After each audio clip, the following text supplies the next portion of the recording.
अस्सलाम वालेकुम to all of you.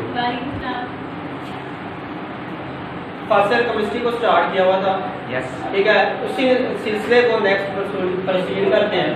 और आज रिलेटिव एटॉमिक मास और एवरेज एटॉमिक मास दोनों के बारे में डिस्कस करेंगे, ठीक है।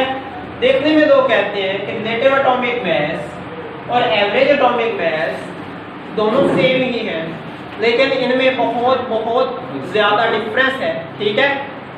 क्या क्या डिफरेंस है, ठीक है।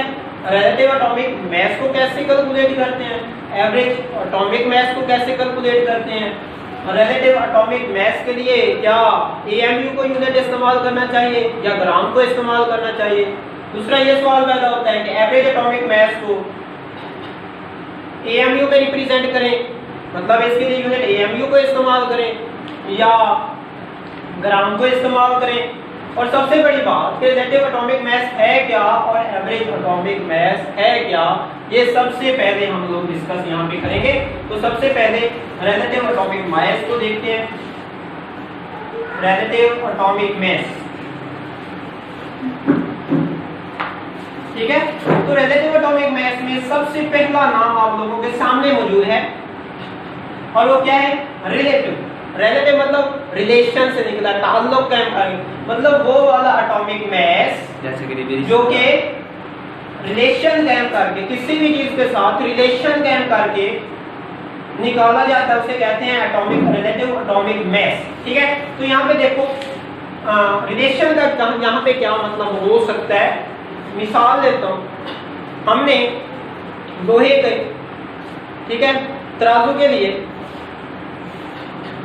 5 किलो का स्टैंडर्ड बना लिया, ठीक है। उस 5 किलो में बेशक 5 किलोग्राम में हम लोग बेशक चीनी को तोल लें, ठीक है, नमक को तोल लें, किसी भी चीज को तोल लें, ठीक है, तो वो 5 किलोग्राम की होगी, ठीक है।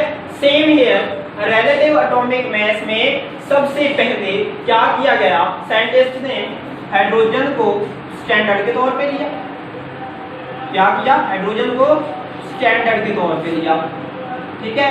और relative atomic mass of different elements were calculated by relating it these the masses of these elements with hydrogen because hydrogen was set as standard, ठीक है। तो सवाल ये पैदा होता है कि यहाँ पे हाइड्रोजन को स्टैंडर्ड के तौर पे क्यों लेते हैं, हाइड्रोजन को स्टैंडर्ड के तौर पे क्यों लेते हैं। तो यहाँ पे हाइड्रोजन को स्टैंडर्ड के तौर पे इसलिए लिया गया क्योंकि इसका मास 1 था और दूसरों के साथ 1.008 था, ठीक है। और इसको कैलकुलेट करना आसान था, इसलिए हाइड्रोजन को लिया गया। लेकिन बाद में इसमें बहुत ज्यादा खामियां देखी गई। क्या खामियां थी, एक तो इसका मास 1.008 जो कि फ्रैक्शन में था और कैलकुलेट करना मुश्किल हो रहा था। दूसरी बात, ये फ्लेमेबल थी, ठीक है, ये इसको आग इजली लग सकती है, ये फ्लेमेबल है। तीसरी बात, इसको हैंडल हम लोग इजली नहीं कर सकते, नॉट इजी टू हैंडल, ये प्रॉब्लम आ रहे थे, ठीक है। और जब ये प्रॉब्लम्स देखने को मिल रहे थे उसी टाइम, उन्हीं दिनों में, ठीक है, कार्बन डिस्कवर हुई, ठीक है। कार्बन को लिया गया, ठीक है। और कार्बन को क्यों लिया गया, हाइड्रोजन को क्यों रिजेक्ट किया गया, उसके पीछे रीजन कि ये जो कार्बन है इसका एटॉमिक मास बिल्कुल एग्जैक्टली 12 है, ठीक है, जो कि फ्रैक्शंस में नहीं है। दूसरी बात, ये इजी टू हैंडल है, इसको हम लोग इजीली हैंडल कर सकते हैं। और तीसरी बात, इसको आग नहीं लगती, ये इनफ्लेमेबल सॉलिड होता है, ठीक है, ये इनफ्लेमेबल होती है कार्बन और सॉलिड फॉर्म में एग्जिस्ट करती है, ठीक है।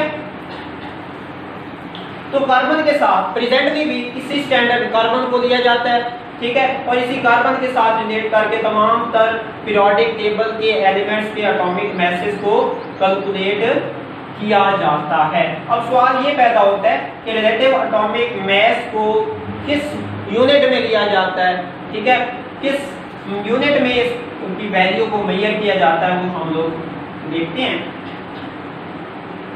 देखो, हमने मास ऑफ एटम देखा, ठीक है। मास ऑफ जो एटम था वो कितना था,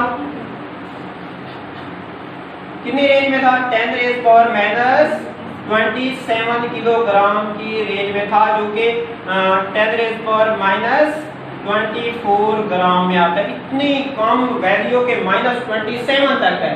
ठीक है, इसके लिए हम लोग ग्राम और किलोग्राम में अगर यूनिट्स को लेके किलोग्राम और ग्राम वाले यूनिट्स के लेके इसको कैलकुलेट करेंगे तो बहुत ज़्यादा मुश्किल हो जाएगा। इसलिए क्या किया जाता है, एक यूनिट जिसे AMU का नाम दिया गया, एटॉमिक मैस यूनिट, ठीक है, एटॉमिक मैस यूनिट को लेके, ठीक है, एटॉमिक मैस यूनिट को लेके हम लोग किसी भी एलिमेंट ऑफ पीरियोडिक टेबल का एटॉमिक मैस मालूम कर सकते हैं। और जो इससे मालूम किया जाता है उसको क्या कहते हैं? Relative atomic mass, because this mass is calculated by comparing it with 1/12 mass of carbon 12 isotope. Carbon के 3 आइसोटोप्स हैं, कार्बन 12, कार्बन 13 और कार्बन 14। लेकिन यहाँ पे स्टैंडर्ड कौन सा लिया जाता है? कार्बन 12। उसके पीछे रीजन, क्योंकि कार्बन 14 रेडियो एक्टिव है, ठीक है, कार्बन 12 जो है मोर अबंडेंट है। उसके पीछे रीजन, क्योंकि इसका एटॉमिक मैस इवन में है, ठीक है, जो जिनका इवन में एटॉमिक मैस होता है उसके नंबर ऑफ आइसोटोप्स भी ज्यादा होते हैं और उनकी अबंडेंस भी ज्यादा होती है, ठीक है। तो इसलिए क्योंकि और कोई स्टैंडर्ड हमारे पास मौजूद नहीं है, ठीक है, और स्टैंडर्ड मौजूद ना होने की वजह से हम लोग एटॉमिक मैस यूनिट को रिलेटिव एटॉमिक मैस कैलकुलेट करने के लिए यूनिट के तौर पे लेते हैं।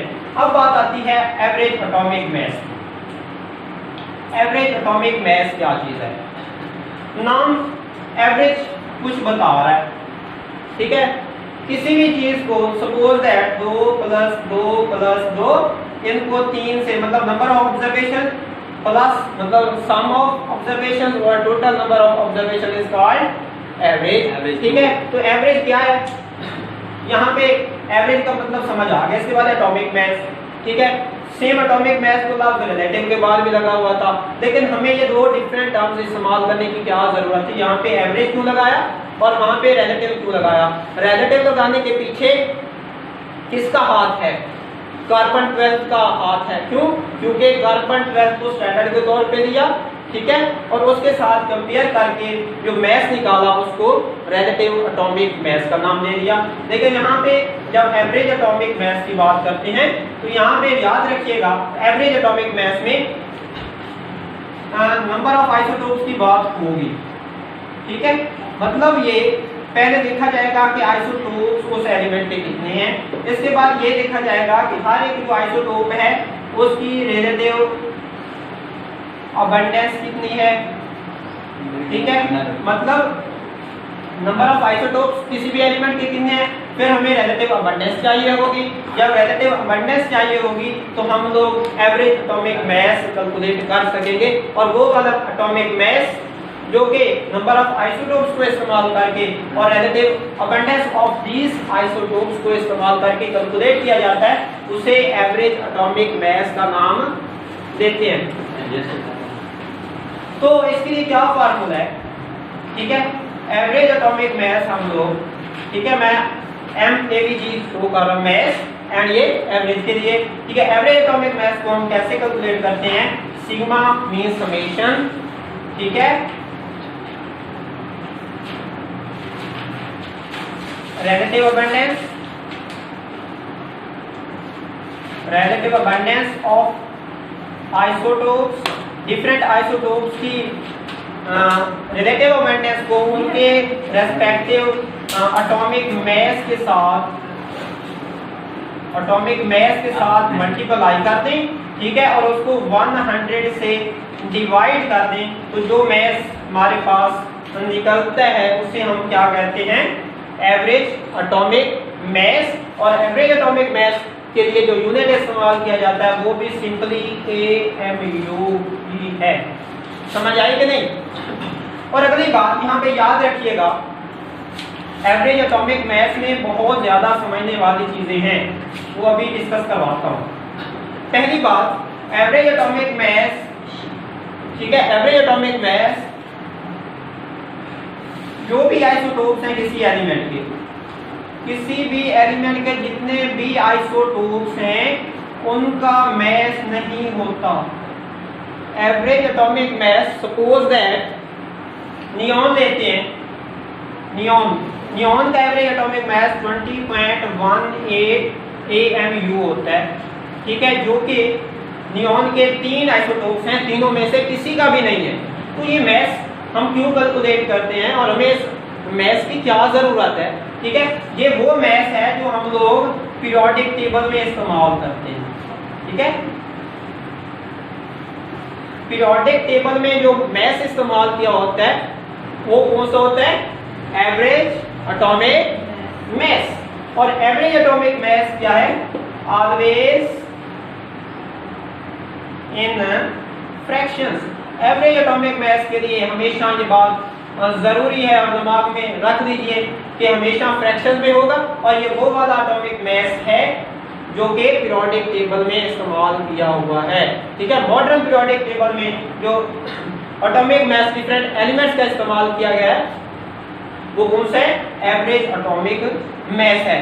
अब एक सवाल जो मैंने शुरू में बात की थी कि ये डिस्कस करेंगे, क्या यहाँ पे ग्राम यूनिट के तौर पे क्यों नहीं लिया जाता, ठीक है, और AMU क्यों लिया जाता है। रिलेटिव के लिए भी हमने AMU दे दिया, एटॉमिक मैस यूनिट के लिए, सॉरी रिलेटिव एटॉमिक मैस के लिए और एवरेज एटॉमिक मैस दोनों के लिए हमने AMU दे दिया, ठीक है, यूनिट स्टैंडर्ड के तौर पे दे दिया। लेकिन ग्राम किसके लिए देते हैं, तो एक शॉर्टकट बता रहा हूँ, बिल्कुल आसान तरीका है। हमें कैसे पता चलेगा कि यहाँ पे जो मैस किसी भी एलिमेंट का दिया हुआ है, ठीक है, वो AMU में देना है या ग्राम में देना है, ठीक है। तो याद रखिएगा, जब एवोगैड्रोस नंबर ऑफ पार्टिकल्स की बात हो रही होगी, एवोगैड्रोस नंबर ऑफ पार्टिकल्स की बात हो रही होगी, उस वक्त जो मैस लेना है वो ग्राम्स में लेना है, याद रखिएगा, ठीक है। मतलब जब नंबर ऑफ मोल्स की बात हो रही होगी, मुख्तलिफ एलिमेंट्स की मोल्स की मैस को कैलकुलेट कर रहे होंगे, उस वक्त ग्राम को स्टैंडर्ड के तौर पे यूनिट लेना है। लेकिन जब एक सिंगल पार्टिकल की बात हो रही होगी, क्या, सिंगल पार्टिकल की, सिंगल आइसोटोप की बात हो रही होगी, तो उस वक्त हम लोग जो यूनिट इस्तेमाल करते हैं दैट इज AMU, नॉट ग्राम। ये बात आप लोगों ने याद रख देनी है, दोबारा से रिपीट कर रहा हूँ। एवोगैड्रोस नंबर ऑफ पार्टिकल्स के लिए यूनिट ग्राम इस्तेमाल करना है, ठीक है। इसके बाद सिंगल पार्टिकल की जब बात होगी उस वक्त जो यूनिट इस्तेमाल करना वो AMU होगा, ठीक है। और रिलेटिव एटॉमिक मैस और दूसरा हमारे पास दूसरा एवरेज एटॉमिक मैस है, दोनों के लिए AMU को ही यूनिट के तौर पे लीजिएगा।